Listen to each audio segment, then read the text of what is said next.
What's up, guys and gals? Welcome back to the Nerd Castle for the next episode in our bi-weekly Nerd Castle weekend review. My name is Splattercat. Very happy to have you here today as we hang out for a little while and talk about all the stuff that's going on the channel. A little bit of business, a little bit of fun. This series is enabled by the Patreon backers, so if you wanted to be part of that elite number, the people that enable the content to get made around here, you would check for the link down below. There's tons more rewards out there that you can line on up if you wanted to become, I guess, a part of their noble number. But let's get to business here. If you don't know what the weekend review is, it's where we hang out for a little while every 2 weeks and we just talk about what's coming, what's going, kind of background insights on the things that I've done here on the channel, the things that I like, the things that I don't like, and maybe the stuff that I didn't have time to do the commentary on before, I put it up on the channel, or maybe just like little annotations, kind of behind the scenes type stuff. It's a fun little cathartic experience for me, and I feel like it lets you guys get inside my mental as well while we go through the daily business of the channel. As of right now, the channel, we're slowing down a little bit, and that's fine, because school got back, and we're at the end of the holidays right now, and I really do hope that everybody had a pleasant New Year. I hope that everybody had a good Christmas. We're moving towards Valentine's Day now, which I think Valentine's Day, personally, I'm one of those people, I think Valentine's Day is like the second most consumeristic holiday. It's totally a made-up holiday. It can't be a real thing. It's just a reason for us to buy lots of pink candies and shit and spend lots of money on dumb stuff we don't need, like Hallmark cards and what. It's gotta be. There's no way this is a legitimate holiday. Either way, though, Valentine's Day is coming up, so I hope you got something special planned. If not, hang in there. You don't really need to have plans for a fake holiday. It's sort of just, I don't know. It kind of legitimizes the whole thing. I think I'm going to take my lady out to dinner. I think we're just going to keep it nice and simple this year. But I hope that's coming up in March. We got St. Patty's Day. Saints' Patty's Day? I don't know why I pluralized that, but we got St. Patty's Day. Pretty excited about that. I think there's probably going to be some pretty hardcore drinking that's going to go on my end. I mean, obviously, it holds a special place in my heart. It's a great holiday. It's a really fantastic holiday. It has the best color ever invented, which is green.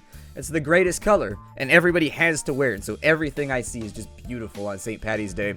Right now on the channel, we have Steve Jackson's Sorcery, right down to business. I liked Sorcery more than I thought I would. It kind of took me back to my childhood. When I was a kid, I did a lot of choose-your-own-adventure novels where I think I had all the Goosebumps ones. I had a number of, I never played Fighting Fantasy, though. That's the weird thing, is I never even heard of it when I was a kid.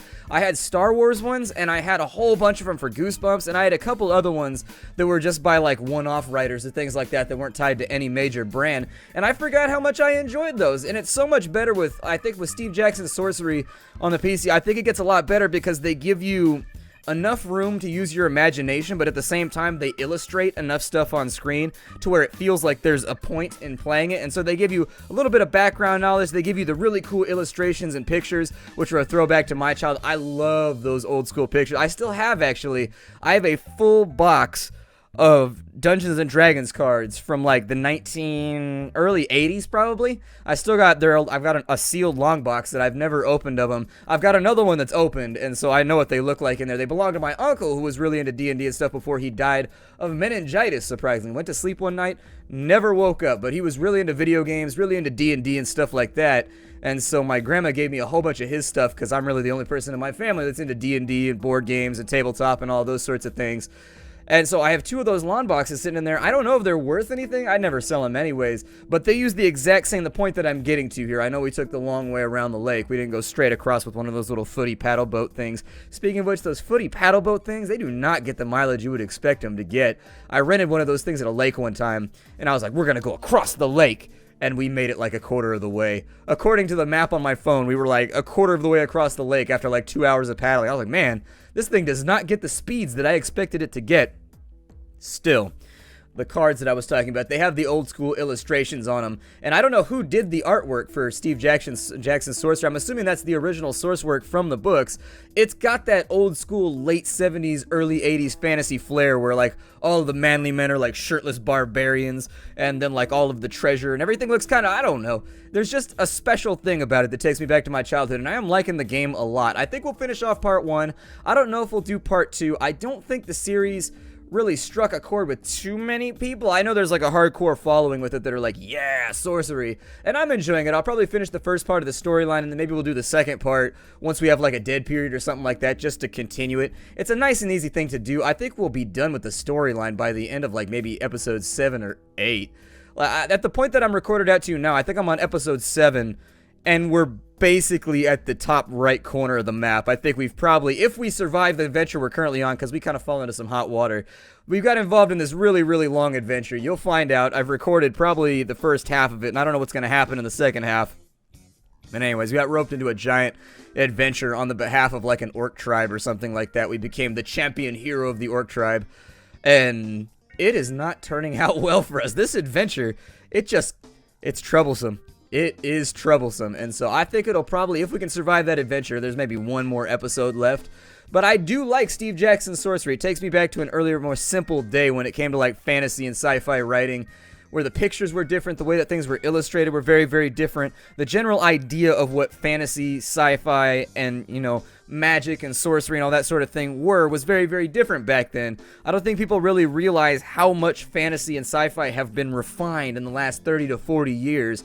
Whereas at the time that Steve Jackson's sorcery would have been made, it's kind of one of those things where they were still spitballing in the industry. The entire genre was not yet developed, and so you could take chances and have weird illustrations and do strange things, and it could still turn out okay. Nobody would be like, oh, well, the animation, rah, rah, rah, rah, rah, rah, and like bitch about the way that it was assembled like they would nowadays. So I'm pretty pleased with it. I know it's not necessarily a crowd pleaser, but I think we are going to finish it just because I'm having such a good time with it. Weird game to record, though. It does not like recording software. It is strongly against it. Kona Day 1. I can't say the name of that game without thinking about Hawaii for some reason.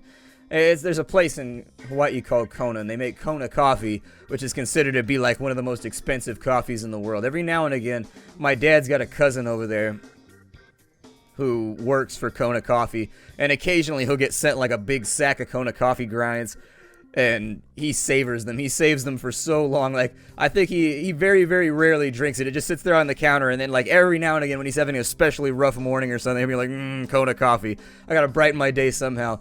But I think it's considered to be one of the most expensive coffees in the world. I don't know which cousin sends it over. I got all kinds of cousins in Hawaii. Nahakus and all kinds of Hawaiian names and whatnot.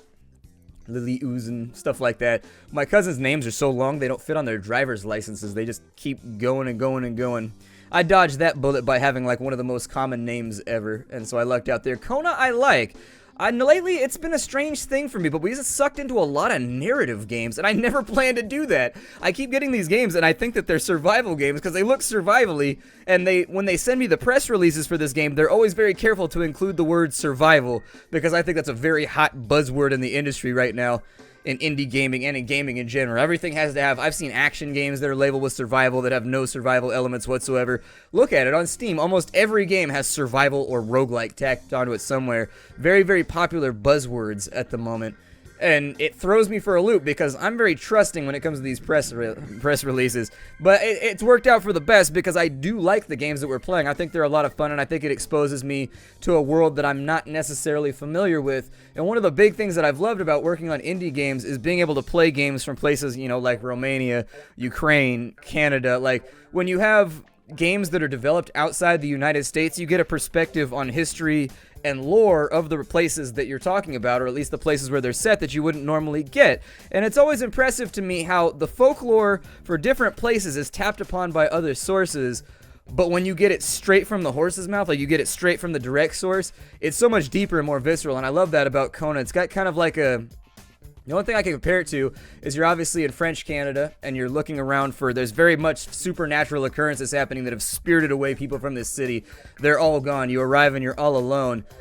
And it's almost got like a Creole feeling to it. I don't know, and that's probably due to the common heritage that, you know, I think French Canadians share with also people who emigrated from France down to Louisiana. And those are the only people that I have exposure to. I grew up with a Cajun family who had friends that were like Creole and all that sort of thing, and so I guess that's where my brain goes automatically once I start hearing people speak French and stuff like that. There might not even be a connection there, maybe it's just me, but I like being exposed to the culture of other people and sort of like learning the rules and learning how things are set up in odd social situations, like this small group of, you know, French settlers that are out in the middle of nowhere in Canada. I really, really enjoy that. I liked the narration, how they actually got a guy who's got a little bit of a Canadian, you can tell he's a Canadian narrator. It helps sink you into it, and the game is very, very immersive, and that's what I like about it. When you're standing out there in the middle of the blizzard, trying to figure out what you should do next, it's calm, but at the same time, It's frenetic, and it's just a very interesting game that they've put together, and I'm excited to see how it concludes. I think the game is slated for a first quarter release, and they don't have a specific release date up yet, but I'm guessing it's probably going to be March. The game feels like there's still things that need to be ironed out a little bit. I have come across bugs. I have come across like random things. That's okay. It's an early access press release, and there's a splash screen when you turn the game on that says this is just for YouTuber and fun. You're gonna see bugs, and so that's fine. I was fairly warned, but there are a lot of things I think that need to be smushed, a lot of little buggy-like things that need to be smushed with the game before they should go for a release. Nonetheless, I've still enjoyed my time with it. I'm looking forward to seeing what it's going to offer when it comes out. Whether or not we'll do a full series when it comes out kind of remains to be seen. We're gonna see what the release looks like at that point. I don't have a lot of plans for March right now that are non-triple A. March is going to be a very, very busy month for us because we've got like Hitman, we've got Far Cry. There's so many games coming out that I just want to bam, bam, bam, bam, and I want to hit them and I want to do full playthroughs because I know we haven't been doing a lot of full playthroughs recently. And that's just due to the nature of, I think, the industry right now. There's a lot of, like, seriously, I can't even keep up. There's so many games being shotgunned out right now that all look like the sort of thing that I would enjoy, and so I'm hustling like crazy right now, I'm recording, I think, 6 or 7 episodes a day. I'm just around the clock at the moment trying to keep up, but I'm really trying to keep the channel from slipping back to where it was 3 months ago, where we were like way down in the dumps as far as things go. Right now, we're kind of at a high point, and I want to maintain that. If I can make that stay by the sweat of my own brow and the stress of my own anxiety tummy, then I suppose that's what I'm gonna do. But all that I'm trying to say is that I'm not really sure what the plan is for March right now, because March is looking like it's going to be a very busy AAA month. And there's specific things I very much want to hit. For example, Far Cry Primal. I've already talked to Ubisoft. That should be a go. I'm on the press release for that. I'm not sure if I'm an A release or a B release. What the AAA companies do is they'll give the game out first to the really, really huge channels. So I think the Rad Brad, like channels like that where they have millions of viewers that'll like slate right on in, people like C-Nanners. And then they've got the everybody else list. Not sure what list I'm on right now. It's one of those things where we might get it early, we might not really that worried about it. I think it's going to be a lot of fun either way. I love prehistoric stuff. I studied paleontology pretty aggressively in college. I enjoyed that class a lot. I've done field work where we collected fossils and does all this sort of thing, cataloging bones and things of that nature. So it's something that's near and dear to me. I want to see the world that I liked in college now recreated for me to actually be a part of, and that's got me very excited about the new Far Cry. I hope it's not disappointing. It'll hurt. Firewatch! We released Firewatch yesterday morning. It's weird because I'm recording this on Saturday, so I wanted to say this morning, but yesterday morning, at the time you see this video, will be when Firewatch went up. Once again, another game that surprised me. I think the writer for the game was one of the writers for The Walking Dead, like the executive writer or something like that, or the lead writer or something of that nature. He's an important guy who's done a major television series as far as the storyline development goes. And while the press preview that they gave me only had about an hour and a half of gameplay, I'm already intrigued. They've started dropping little hints that, like, we don't know things, and that, like, things have happened that we're not aware of, and that we may be in some kind of spider web that we don't truly understand. Really excited about that release on Tuesday. We've already got the first 3 episodes up, and then what's going to happen is there will be a day that I miss because the press preview only goes an hour and a half in. I think they're going to give me the full game on Monday. I hope. I really, really hope. And if they give me the full game on Monday, I'll get it recorded so that we have no gap in coverage on Tuesday. But if I get it on Tuesday when the game comes out, I'll try to get it up as fast as I can, but it'll probably be Wednesday. We'll probably have a gap in the coverage. But that's okay. Sometimes you got to learn to deal with stuff like this when you work on YouTube. You should always assume nothing's ever going to go according to plan once your channel kind of gets around where I'm at. When you're a little bit smaller, you can afford to have these little mistakes and stuff like that, and you can afford to stress out about things, I think, because you need it more. Like, you want to grow faster, and you want to be bigger, and you want to get it right now because you're impatient. Trust me, take your time. Because once your channel gets bigger, it feels like there's nothing to strive for anymore. Like, you basically reached the mountaintop, and now you're like, well, the only place to go is down, or we can just chill up here for a little while, so I guess I'll do that. And so what I'm saying is that I've gained a great amount of tolerance for just things going wrong with my business here on YouTube. I think that I actually count on things going wrong now. I'm like, something's going to go wrong with it, because it always does. That's just the nature of the beast when you work in gaming and gaming journalism and gaming YouTubery. It's just very, very rare that things go the way that you see them in your head a month ahead of time. So I can put things on the calendar all I want, but sometimes plans don't work out and you just got to kind of roll with it. Dragon's Dogma. Dragon's Dogma is a lot of fun, and it's one of those series that I just do not know what to do with. I know we don't have space for it, and I said that in the first episode. I know it's not going to be a full playthrough. I really just wanted it on the channel for anybody that hadn't heard of the game, because to me, it's one of the least... I think it's one of the most underrated RPGs of the last few generations. I think it got almost no press when it was on the Xbox 360. I think very few people played it, and it was one of those games where people were like, oh, isn't that Monster, like a Monster Hunter wannabe or something like that? And it's so much more, because it takes a lot of the fundamental aspects of Monster Hunter and mixes them with a lot of the really fun aspects that you get out of a game like Oblivion or a game like Skyrim. It's free roaming, there's dungeons everywhere, there's secrets and all kinds of fun stuff nestled away in every corner. And so I just really wanted it to be on the channel, and if that helped the game get a couple of extra sales, or it just opened people's eyes and let them know that there is a really badass AAA RPG out there that the development team took a huge amount of risks with, and I think they came out swinging and they knocked it out of the park. I just wanted it to be on the channel somewhere. I think it will probably fall to the background as we start hitting the release season. For now, I think I've got it recorded out about 20 episodes, and I think we released episode 11 today, so I'll probably just keep dropping episodes as we go along, because I've got nothing else to work on until the release season hits. It is busy, there are things going on. So I think most of the series that we have going on right now are somewhat expendable, and I think I left myself, I hope I did anyways, in the first episode of all those series, I really tried to enunciate the fact that these were just like temporary things that I wanted to do to have fun. These are not staying forever, so please don't get attached. I think some people caught that and some people didn't, but I just wanted to reiterate it again. I put it in the descriptions, I put it in the videos. These are just things that I kind of wanted to work on for a little bit. So, you know, they're probably going to fall to the background once other things come along. We've got Darkest Dungeon. That's another game that's near and dear to my heart. I've approached about 100 hours of playtime now on Darkest Dungeon. It's one of those games that gets really, really repetitive for me really fast, but I find myself maybe playing it once or twice a week for like an hour and a half or so, and then walking away. Like, it's a great game in small bites. I think that some of the issues that I had with the game from the beginning still exist. I think, for example, that crits are too devastating and they're too valuable. I think that crits are one of those things that they're too much of a game changer. All it takes really is one crit in the middle of a combat to completely cause you to lose and cause everything to fall apart. I think that crits are overvalued. I think that there's a bit too much strength and pushback abilities and things like that. However, I still do think that the game is absolutely fantastic. That being said, I'd still give it like a 9 out of 10. Those little issues that I have with it, I think, are just me personally not liking probability and being frustrated with the fact that things seem to go very, very wrong at a moment's notice, even though everything up until that point has gone perfect, and the game's fault tolerance is very, very low. It's hard to recover once you have like one bad fight, for example. So I'll give you an example here. Last night I did a run that was a long run, and everything went perfectly. I used all my campfires at the right time, had no stress, had no anything, and then coming into one of the last rooms, my group got swapped, where all my frontline guys went to the back, all my frontline guys, or backline guys went to the front, and then on top of that, the enemy gets the first turn, and none of my guys had double movement allocations or anything, and so I lost pretty much like my first 2 turns just having to rearrange people. Some people, luckily enough, had abilities that move them forward or backwards, but those are usually moves of desperation. They're not really moves you want to rely upon too much.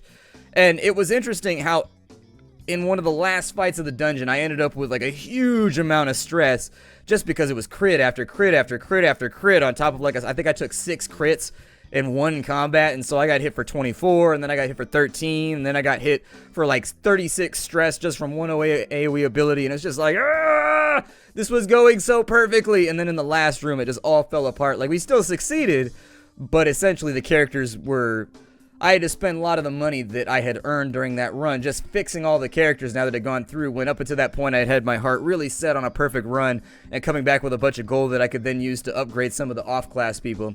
And so I think it's that limited fault tolerance that frustrates me from time to time with Darkest Dungeon. It's still a great game. It's still a great game, and I really, really, really wish we had the time to cover it more, but we just simply don't.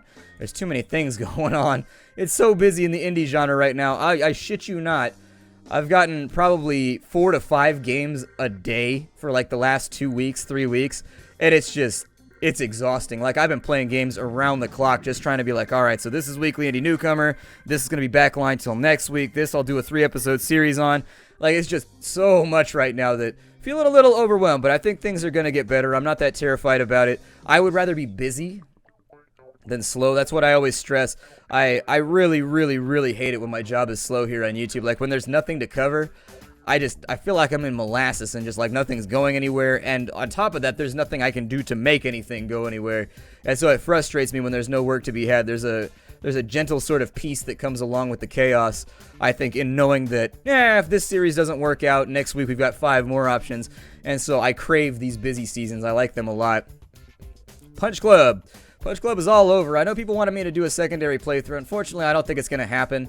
I've played every build in the game at this point, and so it's all just kind of humdrum and grind to me. I think we gave the game about 30 episodes worth of coverage, and that's about all I want to put on the channel. I do like the game, and I thought it was a very, very cool and interesting indie game. It's very grindy, but at the same time, for whatever reason, it had me hooked. It had me hooked deep. That's what I played it on the side. I have all kinds of playthroughs. I streamed it for like a week straight, like 4 hours a day on my own. I played it for probably 3 or 4 days straight, 5-6 hours a day after work. And then on top of that, I had the YouTube series, but I think I've played it out at this point. And I'm not really sure what it is that made that game so attractive to me. I think the first part of it is that I am a workoutaholic. I love working out. It's one of my favorite things, is the way that I relax is by just strenuous physical activity. And so the game gets me amped. It makes me want to go work out when you're doing all those little montages and whatnot. The music was absolutely on point. I think there are little flaws with the combat system, and I think there are little flaws with the talent trees that need to be moved around. For right now, Way of the Turtle needs a lot of help. I think Way of the Turtle needs them to go back through and just like rework it. Strength is by far the best build right now. If you run a strength agility build and then you go Way of the Bear, you're pretty much indestructible. You can't be beaten. I was surprised to find, because a lot of people on the forums on Steam really seem to think that agility is overpowered. I was really surprised to find that my agility playthrough felt like there was a lot more struggle than my strength playthrough. My strength playthrough felt like I struggled in the amateur leagues, but then once I had certain things, I just started knocking everybody out with one punch every single time. I think when we fought the bear on stream with my strength build, we knocked out the bear with 2 punches. Like, I hit him for a combo of like 168 on my first turn, and it was just like, ah! It was just like such a giant knockout. With the agility build, you rely so much on dodging and just not getting hit, and you're so fragile that I found that it was actually a lot more. There were things that my agility character could not do that my strength character waltzed through like it was no problem at all. And so I do think there are still little things that need to be looked at. I was very surprised to find that agility was far more challenging than I expected. Still, I think we gave the game the time of day that it deserved. It got its 30 episodes, which is about 15 hours of gameplay up on YouTube, I guess. Well, maybe not. I cut about 23-minute episodes. I rounded up to 30, but I guess I could round down to 22. Either way, it would work. Still, 10 to 15 hours of gameplay posted on YouTube for the masses. I think it was a lot of fun. I hope the people that enjoyed that series stick around. I've been looking forward to getting to know all of you here on the channel, but if people got to take off after that series, I understand. Sometimes you do like a one-off series on something weird like Punch Club, and Punch Club went viral. It like, I don't know, it's got like hundreds of thousands of views at this point, which was not something I expected. I didn't think that game was going to be huge like that, and it's so odd how games blindside me like that every now and again, where they just perform so much better and get so much more popular than I ever expected. Still, now that that's done, we're kind of coming down the slope on the back end with Crashlands. I'll probably upload the rest of what I have for Crashlands, but I think the gameplay, while the storyline is hilarious and the dialogue is good, and I do think the game is very, very solid and it deserves a look from anybody that's into indie gaming, I think we'll probably taper it off from here as well. I did like the game a lot. The writing was fantastic, and actually I expected the game to get far more attention than it actually did. Such an odd game like that where I thought it was going to blow up, and then it just kind of didn't. It seems like it's gaining traction now on the internet. Like, it seems like people have started to like know what it is at this point, but it was a very, very slow release when it first came out. Like, it seemed like it was just going to kind of peter out in obscurity, but I think their promotions team has done a very, very good job, and I think it's making a little recovery right now. Still, we'll probably let that step off to the side so that we can cover some other stuff in the coming weeks, and I think we're more or less full up at the moment with everything that's going on. Other than that, I wanted to make sure everybody checked out Hieroglyphica last week. That was our weekly indie newcomer. This week's weekly indie newcomer is Starward Rogue, which is a game by Arkan Software. Arkan's one of those companies that's very much in the same vein as Screwfly, or in the same vein as Ed McMullen, where you can expect them to make weird, odd, risky games a lot of the time. And so we take a look at their newest title. I think I probably posted it this morning. If you haven't seen it yet, I highly recommend you check it on out. This is going to be the point at which I think we run out of stuff to talk about. My name is Splattercat. The sun is getting in my eyes through my blinds now. That is equally as irritating. I'm like trying to duck it right now while I'm talking to you guys, but the sun is really dead set on just like damaging my retinas.